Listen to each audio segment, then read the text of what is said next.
online. This is iRadio News. Hello, good morning. This is iRadio News. First, here are the headlines. The Executive Director of the Community Empowerment for Progress Organization, Edmond Yakani, has appealed to President Salva Kiir to address key national concerns during the upcoming Independence Day on July 9th. The Executive Secretary of the Intergovernmental Authority on Development, Dr. Workne Gebeyehu, is in Juba for a two-day official visit to assess implementation of the 2018 peace agreement. And an economist has criticized the recently announced door-to-door taxpayer registration campaign being conducted by the South Sudan Revenue Authority in Juba. This is stories and more coming to you in this news bulletin with me, Lasuba Memo. And now the news in detail. The Executive Director of the Community Empowerment for Progress Organization, Edmond Yakani, has appealed to President Salva Kiir to address key national concerns during the upcoming Independence Day on July 9th. In an interview with iRadio yesterday, Yakani welcomed President Kiir back to the country following a 10-day official visit to the United Arab Emirates. However, as South Sudan approaches its 14th independence anniversary, he urges the president to announce the reopening of the national parliament, which has been delayed for too long, and prioritize the long-pending legislative agenda. These include the Rights of Persons with Disabilities Bill, the Gender-Based Violence Bill, and the Family Law Bill. Yakani says that these laws are essential for protecting vulnerable populations and promoting justice.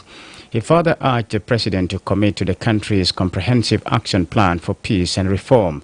Yakani also voiced concerns related to the upcoming elections, stressing the need for the timely release of the electoral calendar, adequate and consistent funding for the National Elections Commission, progress in the constitution-making process, and the completion of the population census. He also called for the unification of the armed forces as a foundation for a peaceful and credible electoral process. Yakani concluded his remarks by urging President Kiir to build on his legacy and provide a message of unity and progress in his Independence Day address.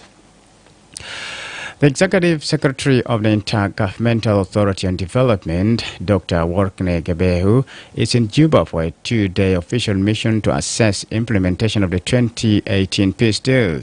Upon arrival yesterday, Dr. Workne began his engagements with a meeting with South Sudan's Minister of Foreign Affairs and International Cooperation, Ambassador Mande Semaya Kumba. Following his arrival, Dr. Workne met with the high-level committee of ministers responsible for overseeing the implementation of the revitalized peace agreement. His mission comes at a time of growing public and international concern over delays in key provisions of the peace deal, including the unification of forces, constitutional reforms, and preparation for national elections. An economist has criticized the recently announced door-to-door taxpayer registration campaign being conducted by the South Sudan Revenue Authority in Juba. The ongoing tax registration exercise, according to the Revenue Authority, involves door-to-door registration of all businesses, service providers, and self-employed individuals across the capital. It said the goal is to build a complete and updated database of taxpayers, support fair taxation, and to strengthen service delivery in South Sudan. The Revenue Authority advised the public not to allow anyone into their premises unless they present a valid SSRA identification card clearly showing the authority's official logo. Reacting to the move, Abraham Aliet says the exercise is misguided, intrusive, and economically unjustified. He said the campaign lacks proper assessment criteria to determine who qualifies to pay tax, and described it as something unheard of globally, where tax officials collect information from the public without verifying their source of income. To encourage voluntary registration from individuals running businesses or generating taxable income, Maliet urged the Revenue Authority to shift its focus to public education and awareness campaigns. He also questioned why the registration is being conducted only in Juba and not in other towns in the country.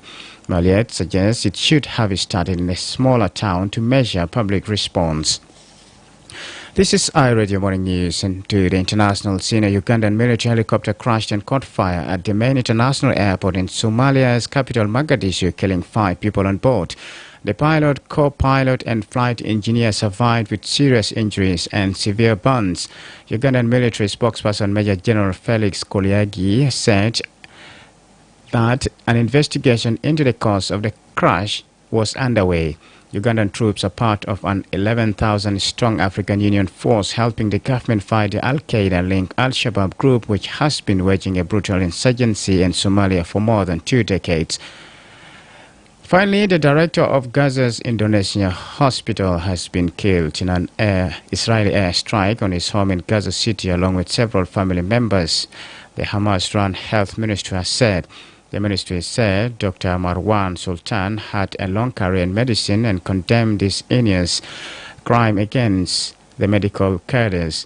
The Israeli military said it had struck a key terrorist from Hamas in the Gaza City area and that claims uninvolved civilians were harmed as a result of the strike carried out. This is iRadio Morning News, and to end this bulletin, here's a recap of the headlines.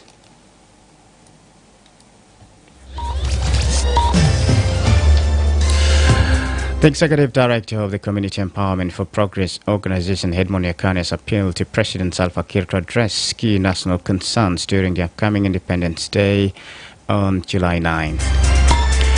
The Executive Director of the Intergovernmental Authority on Development, Dr. Workneh Gabriel, is in Juba for a 2-day official mission to assess implementation of the 2018 peace deal. And an economist has criticized the recently announced door-to-door taxpayer registration campaign being conducted by the South Sudan Revenue Authority in Juba.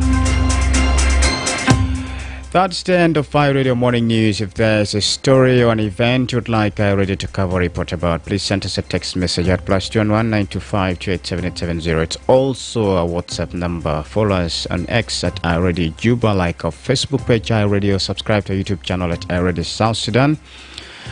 You can also visit our website and listen to us online at www.iradio.org. Stay tuned for the news in Arabic at 8 o'clock. I'm Lasuba Memo. Thank you for listening.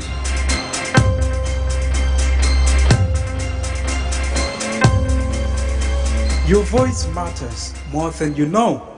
Every